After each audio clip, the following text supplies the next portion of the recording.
खासदार धैर्यशील माने आहेत माझ्यासोबत. सर, तुम्ही संसदेमध्ये होता जी घटना घडली त्यावेळेस नेमकं काय घडलं, तुम्ही डोळ्यांनी काय पाहिलं सांगा. माझ्याकडे पुण्याचे माझं काही मित्रपरिवार त्यांच्या लहान मुलांसह संसदीय कामकाज पाहण्यासाठी आला होता. तो पाहायला आल्यानंतर 4 नंबर गॅलरीमध्ये आम्हाला तिथं नेऊन बसवण्यात आलं आणि बसल्यानंतर 2 लाईन पुढे आमच्या ही मुलं बसली होती. म्हणजे आता त्याच्या लेयर्स असतात, 8-10 लाईन असतात, त्यामध्ये 2 लाईन पुढे आमच्या ती मुलं बसली होती. अचानकपणे त्यातला एक इव्हॅक्युएशन सुरू झालं, म्हणजे बाहेर काढायला सुरुवात झालं सिक्युरिटी. त्यावेळी पहिल्या लाईनमधल्या एका मुलानं एकदमच उडी मारली आणि आम्हाला वाटलं पडला की काय झालं अचानकपणे, म्हणून त्याच्याकडे बघतोय तोपर्यंत तो त्या बाकड्यांवरनं पळायला लागला, खासदारांच्या जवळ जायला लागला. त्यानं पायातले शूज काढले आणि तो भिरकवणार असं आम्हाला वाटायला लागलं की काहीतरी त्याला करायचं आहे. पण तो भिरकवण्याच्या नादात होता, त्यामध्ये त्यांनी काहीतरी लपवून आणलं होतं.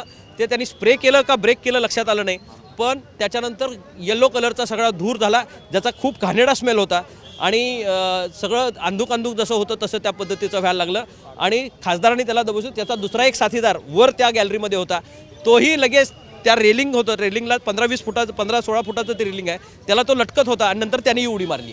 अशी 2 मुलं त्या ठिकाणी त्या हाऊसमध्ये त्या ठिकाणी उडी मारली. त्याच वेळेस संसदेच्या बाहेर देखील 2 तरुणांनी आंदोलन केल्याचं बघायला मिळालं. दोघांनी सेम अशाच पद्धतीचं कृत्य केलं. एक मुलगी होती आणि एक मुलगा होता.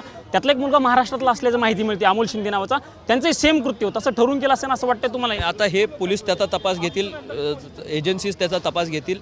पण हे जे झालं आहे हे विचारपूर्वक झालं हे नक्की.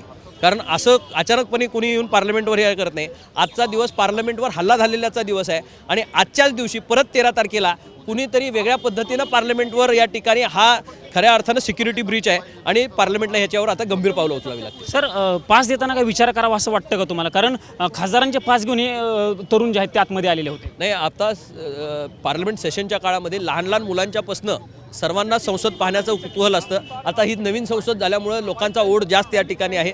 त्यामुळे खासदारांच्याकडे ज्यावेळी लोक मागतात की पास द्या सर, त्यावेळी आम्हालाही वाटतं की बाबा आपल्याकडनं आलेलं आहे, लांबनं आलेलं आहे, एखाद्याच्या परिचयाचं असतं, अगदी तिथं असणाऱ्या कुणाच्या स्टाफच्या सुद्धा ओळखीचं असतो आणि तो म्हणतो सर इसके लिए आप साईन कर दो.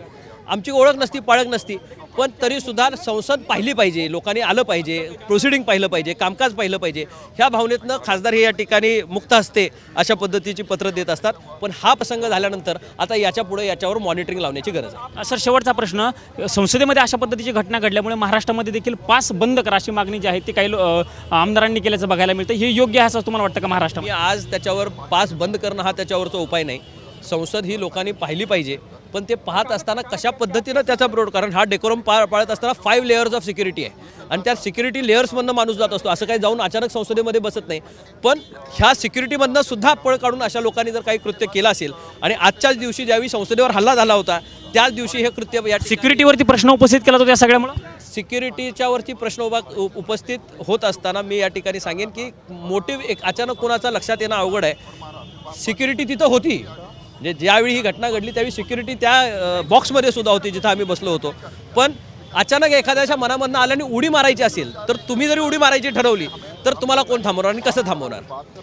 हे झालेलं कृत्य अचानक घडल्यामुळे कुणाच्याच हातामध्ये काही नव्हतं. आता बाकी सिक्युरिटीला आणखी या ठिकाणी त्याच्या बाबतीतल्या उपाययोजना करावी. आपण जर बघितलं अचानक घडलेलं हे कृत्य होतं, त्याच्यामुळं सिक्युरिटीच्या आणखी कडक करण्याची गरज आहे. त्यामुळं या सगळ्या संदर्भात पास देताना देखील आता विचार करावा लागणार आहे. अशा पद्धतीची प्रतिक्रिया जी आहे ती या ठिकाणी खासदार धैर्यशील माने यांनी दिलेली आहे. स्वतः खासदार धैर्यशील माने जे आहेत ती घटना घडली त्यावेळी संसदेच्या प्रेक्षक गॅलरीमध्ये बसलेले होते आणि त्यांनी नेमकं सगळा प्रसंग काय झालेला आहे तो साम टीव्हीच्या प्रेक्षकांसाठी या ठिकाणी सांगितलेला आहे.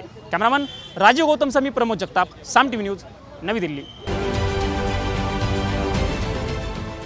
देश विदेशातील प्रत्येक घडामोडींचे लाईव्ह अपडेट मिळवण्यासाठी आता साम टीव्हीच्या सर्व सोशल मीडिया प्लॅटफॉर्मला लाईक, फॉलो आणि सबस्क्राईब करा. तसंच सर्व नोटिफिकेशनसाठी बेल आयकॉन प्रेस करायला विसरू नका.